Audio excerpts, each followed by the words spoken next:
Don't panic, it's not the Death Star. Our guest had a connection moment this week on the Big 6-0, and they're channeling their inner Darth Vader. But trust us, the Force is strong with this yarn. Enjoy.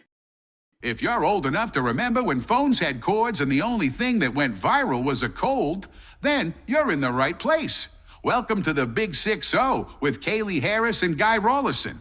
Because who better to discuss life's second act than two people who still think mature is a type of cheese?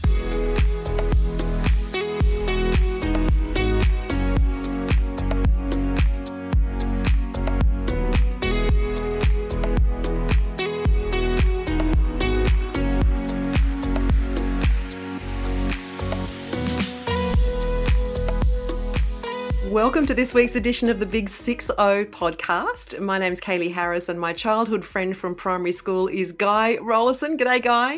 Hey, Kaylee, how you going? I'm going well. Now, don't forget you can contact us through our email, which is contact@thebig60, and that's 6 and then number O and then an H. And quite a few people have been doing that, including our next guest, who has a story to share about his life. Now, He reached out to us and said, "Hey, I'd love to come on the podcast and talk about my life." And I said, "Okay, well, can you describe yourself?" He describes himself as a semi-retired entrepreneur who's had more career changes than Donald Trump. He's done everything from corporate training to voice acting. He says he's a failed TV producer and even hosted a show on Talkback Radio about boating. Geoff Moxham, aka Moxo, welcome to the Big 6-0. It's great to be here. It doesn't read well, does it? I think it's great. Now, what prompted you to contact us and say, "Hey, have me on"? Well, I remember you from Talking Lifestyle, Kaylee. I think it was or 2GB or both because it was all under the same roof.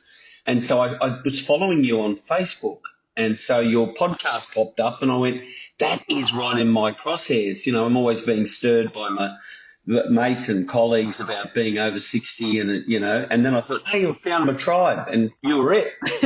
Oh, that's great. I don't know about mates. I can understand colleagues, but if your mates are giving you a hard time, Geoff, that's I think you need to find a new circle of friends. Yeah, I think I need to go to the local RSL club and find some old codgers hanging out on the bar. And no, look, I love being my age, and just in relation to my attraction for your podcast being an over 60s podcast is that I'm really comfortable in the skin. I'm really comfortable being 64 and I'm 64 going on 15, going on 90. So it depends on how I wake up as to how old I feel on the day. Well, let's go back a little bit. And you've done a lot of really interesting things in your life. So let's talk about that. So I'm going to go through these. So you had a boating show on radio. Tell us about that. Yeah, that was called On the Water on Talking Lifestyle, which was part of the Macquarie Group and the Macquarie Radio Group. And I was working with a mate of mine on that show, the late Patrick Boland, who you might recall. He used to do a lot on the ABC and he was the go-to boating guy for the Sydney to Hobart. And he'd done about 20 or 30 Hobart races and we were old sailing mates and we were just having a beer one day and we said, there's nothing really on radio. They had One Iron and the boys had that fishing show very early in the morning, if you remember. And we thought, and fishing's great. It's got broad appeal and, I think it's the biggest recreation in Australia, fishing. And so we wanted to bolt into that vein, and we thought, what about a boat show? So we came up with the idea, and we pitched it. I knew some people in 2GB world, and I pitched the idea in, and they said, yeah, we'll give it a go. We got some sponsors on board, and we got a head of steam, and then they closed the radio station down. How good is that? That was we killed us. Who killed Talking Lifestyle? I'm going to write the book. But you too, Carl, yeah. But that was great fun. We had a lot of traction with that, and we had sponsors, and it was fun. The ratings were very low, but that wasn't, really what it was. It was really about engaging like-minded people, and I had a ball doing it. I remember, if I can jump in there, I remember for a couple of weekends I was co-hosting the fishing show because as you would be aware, both of you, on those talkback programs, you have the subject matter expert, which is the fishing person or the boating person or whatever. Then you have an announcer who kind of holds the show together and makes sure it stays on time. So for the fishing show, I was that announcer, and was it Alex McGlashan, the fishing guy? Yeah, Can't remember his McGlashan. name. Yeah, he's a And fantastic fisherman. Yeah, yeah, McGlashan. yeah, yeah, He's a lovely yeah. guy too, Al but we were McGlashan. getting no calls. Al McGlashan, that's it. I Mm. was trying so hard to get calls. I kept throwing the number out there and nobody would call. So I quickly sent a text to my relatives in Melbourne. I said, quick, on a fishing show, come up with some fishing questions and ring on this number. And 5 minutes later, I get a call from my 16-year-old cousin. And he goes, oh, hello. And I was like, oh gosh. And these cousins are known for really stirring me up. So I thought, what is he going to say? And I said, now, so what's your name? And he said, Jacob. And I said, have you got a question, Jacob, about fishing? And he goes, yes, I want to catch a shark. How do I do that? So I just sat back and went, Al, you go for it. I don't know anything about. And then one by one, the rest of the rallies started ringing up. We had about 10 calls from relatives about fishing and where's the best place to go fishing. It was great. And you're wondering why the station closed down. Yes. How do I catch a shark? Go to Macquarie Street or Parliament House in Canberra. That's Too right. easy. Geoff, you obviously moved on to some more reputable sort of vocations and corporate training. What was all that about? Oh yeah. So that was a real zeitgeist thing for me. So I was in a corporate role with the company Ampol, and I got dragged in. It was about 1991, 92. I've been there about 5 or 6 years in marketing, and I got dragged into a bunker where I had to sign an NDA and sworn to secrecy, and I was actually I was putting the people section together as part of the large, what at the time was the largest corporate merger in Australian corporate history, and that was between Ampol and Caltex. So I came out of the Ampol camp. So when we finished with that, I was worn out, and I thought, I really don't want to go on here. And they offered me a training sort of management role, and I went, yeah, I can do that. A little bit of tap dancing in front of people, and because I hate talking. But anyway, you probably haven't recognised that yet. But Clearly. yeah. So I went, yeah, I can do that. So, and big corporations, for all their faults, they are very good at developing people, and they put me through training, and I did a diploma with Monash University in Melbourne, based living out of Sydney, and I had 4 kids at the time. It was a really busy time, but I just dug in and I loved it so much so that I left the company and started my own corporate training business with a wonderful friend of mine, a lady called Neen James, who's about 4'10", and she sounds like Mickey Mouse, but she's one of the greatest keynote speaking corporate trainers I've ever worked with in my life. And we had this great business called, in the early 2000s, called Whistling Arrow Corporate Communications or something, I can't remember. And we were going really well. And then her husband got transferred to America and she pissed off on me. So, yeah, another kiss of death story for you. There's a thread starting to run through your life here, Geoff. Yeah. There's a thread. Right. Well, you did say you'd be able to give me some therapy on here. So as cathartic as just venting is, so I was on my own effectively, and I decided to use the experience I'd had making corporate videos, and we did a lot of corporate video work ourselves, and I did some work with, you might remember a guy called John Harker who was on Channel 7 Sports World, and our generation will remember John. He's a little bit about our age, a little bit younger, and he's a very close friend of mine, and he dragged me in to do some corporate video work with him with Hark Attack Productions. And it kind of really did fire my passion for working in television. Naively, my desire was to be in front of the camera, but I actually did okay behind it. And I was working with John, and we were working for ANZ and National Bank and Vodafone, and we had some great work, and it pays really well. And I was doing sort of acting roles and writing. And we, in fact, how about this? We won the corporate video equivalent to an Oscar. Oh. And such a thing exists. And so I missed the trip because they couldn't stump up for me to go. But I starred in this corporate video, which was actually quite funny, where we had to do in the National Bank believe it or not, I actually had staff members with me in a boardroom table, and I was like the boss, and I had to get some great ideas about banking and how we could promote these new products in the branches. And remember when they had bank branches? Remember that? Yes. Great days. And tellers, yeah. Anyway, and Yeah. tell us, that's right.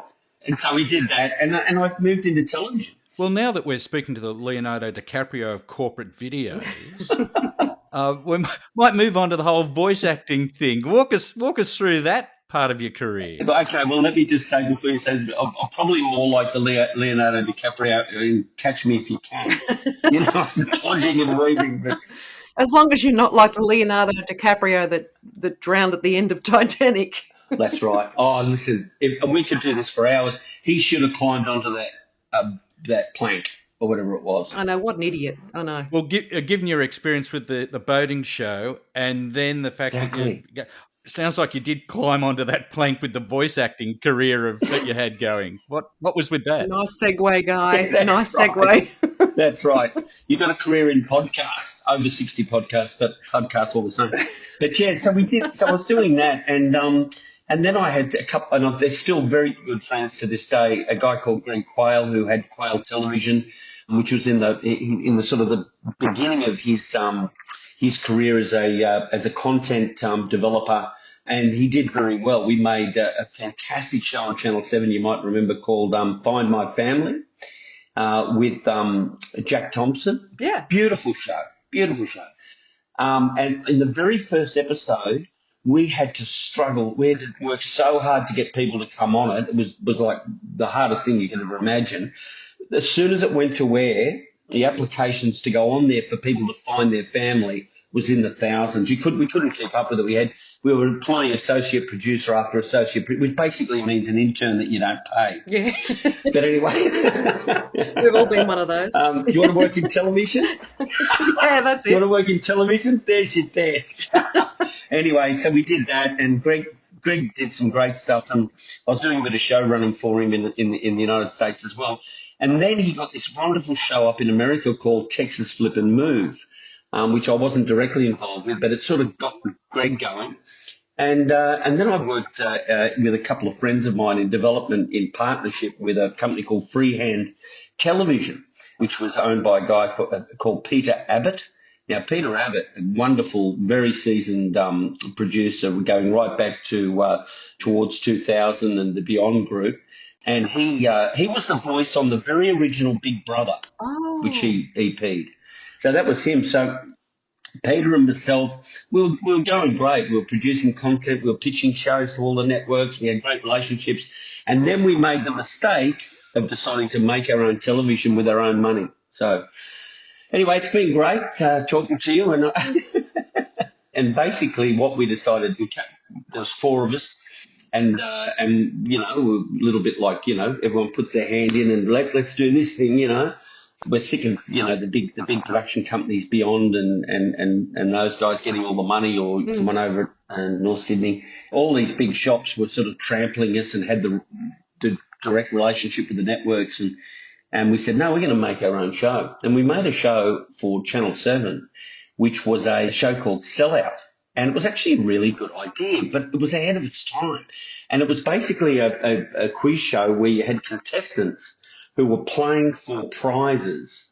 And as they were playing for the prize, every time they got a point right in a Q&A, sort of first buzzer, hit the buzzer sort of thing, if they got one right, then the rack price of that item, be it a washing machine, a holiday, whatever, online would come down. So it's a bit like the stock market. So you could sit at home with one of your devices and buy that product. But if you waited too long and they got a question wrong, boom, it went straight back up. Oh, wow. You with me? Yeah. Wow. Great idea. Great idea. So we were slotted.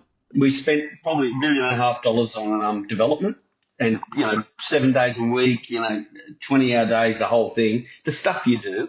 And it was all ready to go to air for 2 o'clock on Monday to Friday on Channel 7 on the main station. Now, this was about 12 or 13 years ago. I would imagine. Yeah, about 12 or 13 years ago.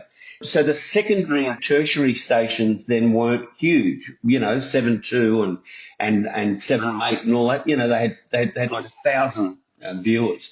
Channel 7 in the afternoon probably had 300,000 or 400,000, and then you came crashing down to their secondary and tertiary stations, and they were like the pauper stations. But we were slotted for the main for Channel 7 for the main station at 2 o'clock. We were targeting housewives, watching it before they went to pick the kids up from school. It was all worked out. And then at the last minute, we got, well, I laugh, we got bumped to Channel 7 2. We didn't get the audience and it didn't work. Oh. So there you go. Oh, wow. Geoff, that thread is still running very deep in those veins. One thing I was curious about, you also worked as a chauffeur to the stars. What's going on with that? So I had a marriage breakdown, and it wasn't a good time. It was it was an awful time, as a consequence of a lot of things. But I've got 7 children, 4 grandchildren.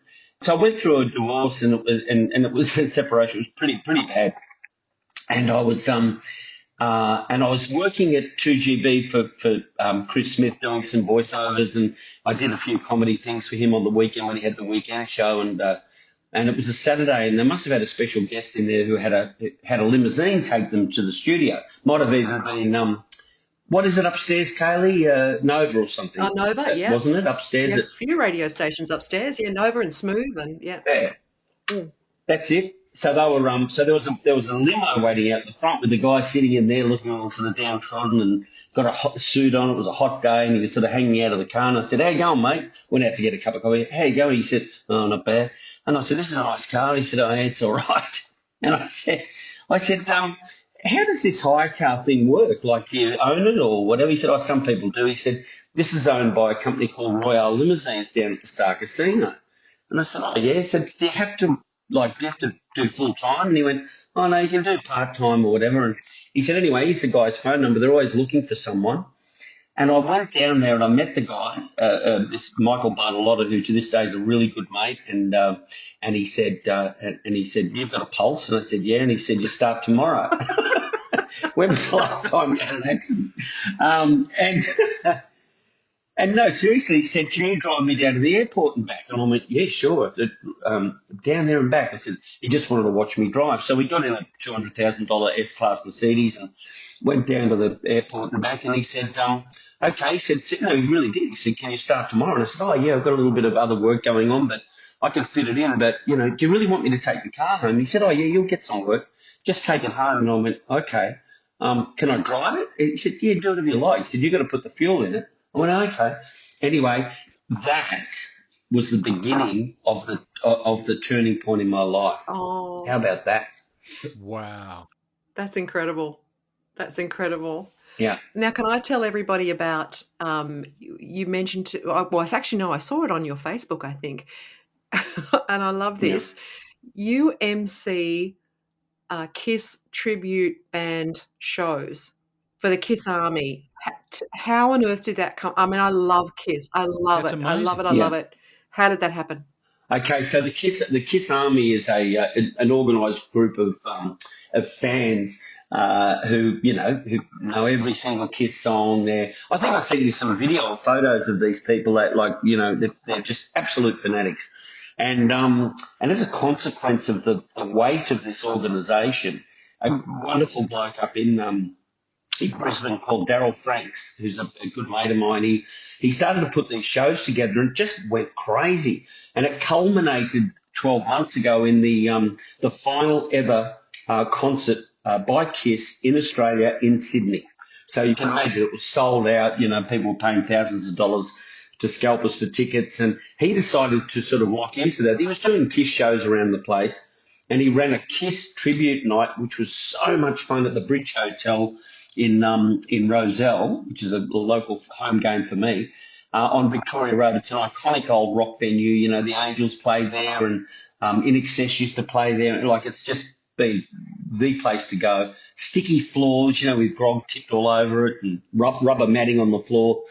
And the place is it's older than you, Guy, the pub itself. And anyway.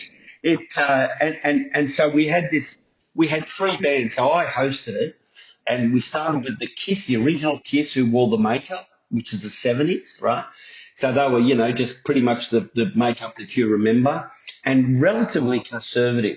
And then they were terrific. The band that did the old stuff, I didn't know many songs, to be honest with you, in that first set. And then the second hour, or second hour and a half or whatever, the Kiss, they went through that stage, I think it was the 80s and 90s. Kaylee, you should be across this if you're a fan, but the 80s and 90s, where they stripped bare, if you like. They were without makeup. And so there's a band, that specialises in naked Kiss. And then the last one is the last 20 or 30 years where they do the big high boots and the really huge shoulder pads and the really anthemic stuff, big ballads, and they only play three chords, but they do it well. And this concert, you could not. They were queued up around the Victoria Road in the side street there. It was so much fun. That is fantastic, being a Kiss fan. So do you regard yourself, Geoff, as more your Peter Criss, maybe your Gene Simmons, maybe your Paul Stanley? Well, I miss Peter Criss. What's your specialty on a Saturday night? Oh, geez, I'm actually a yacht rock person. What a surprise!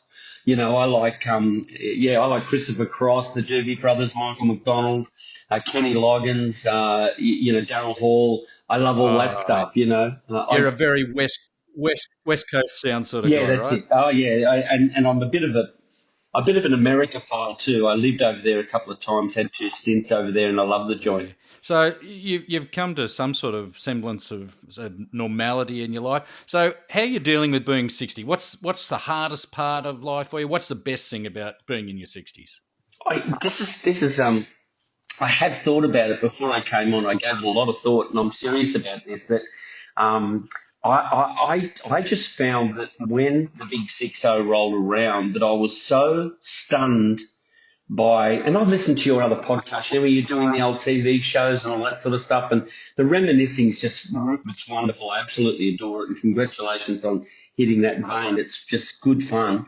But I remember saying to myself, I cannot be 60. This is bullshit. I couldn't relate. But what it did was it got me fit. I was about 92 kilos. I'm about 84 now. I lost a lot of weight. I cut a lot of crap out of my diet. I still have a nice feed every now and then. I barely drink. Turning 60 was very symbolic for me. Turning 40, it's interesting. When I was turning 40, I felt like that was the age of anger. For me, 40 years of age was where, people that turn 40, particularly guys, they should have been out hunting and gathering, but they weren't. They were starting to get a bit slow and they couldn't play footy anymore, and they're moving into golf carts and all that sort of stuff. And I remember being that angry 40, and I was going through a divorce, my first divorce, not the second one, the first divorce at the time, and I was angry at the world, and I thought there was just something, I couldn't control it. I just wanted to kill someone. And then 50, I was in denial. I had my last child at 50, little Jasper. I just turned 50 when he was born. Here's a statistic for you. When my little fella finishes school, he's in year 8 now, when he finishes school, I will have had dependent children non-stop without a break for 48 years. Oh my goodness, that's How about that that's incredible. How about that for a dinner party conversation? Yeah. And I wouldn't change any of it. That's probably what got you into trouble in the first place. Yeah. So exactly what it was. So when I turned 60, I was looking at people, like I went to a high school reunion, and I just looked at guys, and I thought, this is just ridiculous ego, if you like. I look at them and I go, you couldn't possibly have been in my year. And they come up and they go, oh, Moxo, how are you? Oh, Jesus, you. Like, we're the same age. That, there's no mirrors in my joint, don't get me wrong. But, I was really shocked by it. It's actually one word to sum up how I approach my 60s: denial. Deny your age. You're only as old as you feel. I've got a girlfriend who's 22 years old. No, I'm kidding. Oh, good, because that was going to get creepy. Yep. She's a bit. But I've got to tell you something about it. Just thought of it when I was talking about the high school reunion. I went along to my high school reunion and I walked in and I saw the guys and it was like, everyone looked like they had Hollywood makeup on, made up to look old. You know when they do that? And they put the powder in their hair and they walk like old men. Anyway, that's what everyone looked like. And we did the same gags as high school 40-odd years before. We did the same gags and we still bully the same kids. How good was that? Jeffrey. We had not nasty bullying, but we had a hall pass to go back to unscrewing our head and putting a pumpkin on, because in the 70s it was encouraged. I used to turn up at school, I'd get beaten up in morning, at recess, at lunch, afternoon, and that was just the teachers. And I went into this 40+ reunion. And I saw my old English teacher, it turns out, if you've ever been to a reunion, it's the weirdest thing, because your teachers that were young are a very similar age to you. Do you know what I mean? So when you were 18 doing your HSC and they were 23 or 24, they seemed like they were 100. But when you're 55 or 60 and they're 58 or 63... Anyway, so I walked up to my old English teacher and I said, do you remember me? And he said, yeah, I think so. And I said, Geoff Moxham, I was in your English class. And he said, yeah. He probably does when he runs into kids all the time. Yeah, I remember you, And I said, do you remember what you said to me when I was finishing my HSC, And he said, no, remind me. And I said, you said to me, you talk too much. And he said, you're never going to amount to anything. And I said, you know what? And he said, what? And I said, you're right, I haven't amounted to anything. You're spot on. Geoff Moxham, thank you so much for your time. That was a lot of fun, and thank you. It's been great. Thank you. Thank you. Thanks, Geoff. Thanks, bye.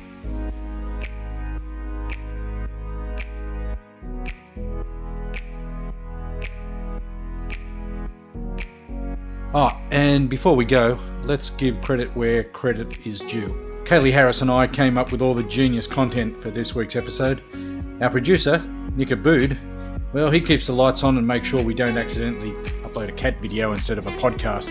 So thanks for keeping us on track, Nick. Nick?